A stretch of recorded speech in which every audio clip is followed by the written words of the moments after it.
Weak hiring and steady rates. Can home buyers catch a break? This is Macro Matters, and we're talking about rates. The new year kicks off with the first major test for the economy, last month's job report.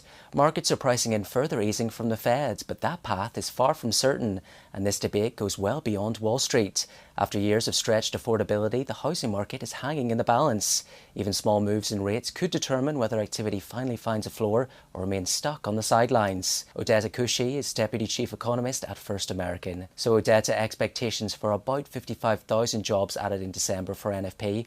Given how heavily revised the headline number has been, what should investors actually focus on? Well, we think that Friday's jobs report will sort of confirm this sluggish hiring trend that we've been seeing in the labor market, a very modest cool down in the labor market, with consensus forecasts estimating that the unemployment rate will remain roughly flat at 4.5 to 4.6%, which is the highest unemployment rate since September 2021. I think the bright spot in the labor market right now is that we are not seeing any broad-based layoffs in the data. So while hiring has cooled significantly, it's very difficult for folks who are out there looking for work right now. We are not seeing those broad-based layoffs just yet. Well, looking ahead, do you expect this low fire, low hire environment to persist for the labour market? So far, it looks that way from the data. It looks still like hiring is a struggle, and firms are holding tight to the workers that they do have. Let's turn to the Fed's other mandate now, inflation, and with December's data distorted by shutdown effects, is there a risk that next week's CPI report surprises to the upside, especially with rising power prices? That is a risk. The Fed right now has a very, very tough balancing act, and they are hesitant to cut rates in 2026 exactly because of the inflation picture. Inflation has remained quite sticky and struggling to move towards the Fed's 2% target. And so the Fed's really approaching this year very, very cautiously.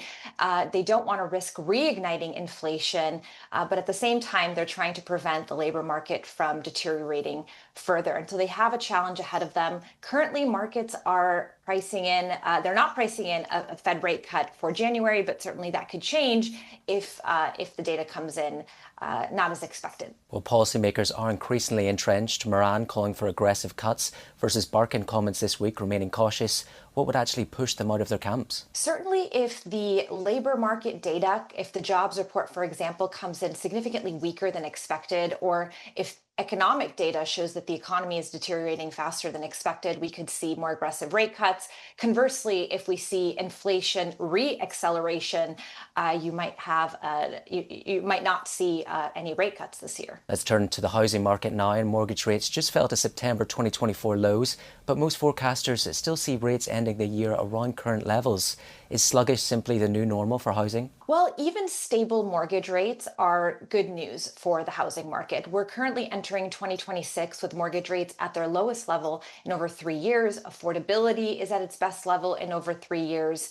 And that should allow some buyers to come off of the sidelines. That's cautiously optimistic for the housing market. But of course, we still have this persistent rate lock-in effect with a bulk of US homeowners locked into mortgage rates below 6%. So they're not financially incentivized to sell their homes. That will continue to hold back market potential, but we still see progress in this year's housing market because, again, of those affordability dynamics as income growth continues to pace house price growth and affordability slowly trends in the right direction. So progress, not perfection this year, but we'll welcome that progress. Well, President Trump has proposed banning institutional investors from buying single-family homes. That's as a way to address affordability. Is this a meaningful solution?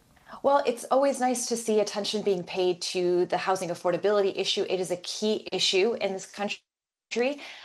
Institutional investors make up a small share of home buying in the United States. I think a sustainable solution to solving the housing crisis is a supply side solution. We need to build more homes, make it easier, more affordable to build more homes in this country. So finally, Odeta, do you see any relief on that supply constraint? Well, if builders have been slowing production recently, but I think as the rate lock-in effect loosens a bit at the margin, we could see existing homeowners make the decision to put their home on the market, which should allow some more inventory to enter the market. We are entering 2026 with higher levels of active inventory than a year ago, and that's certainly another bright spot in the housing market as we enter this new year. That was Odeta Kushi from First American. Don't forget, you can watch more videos on Reuters.com.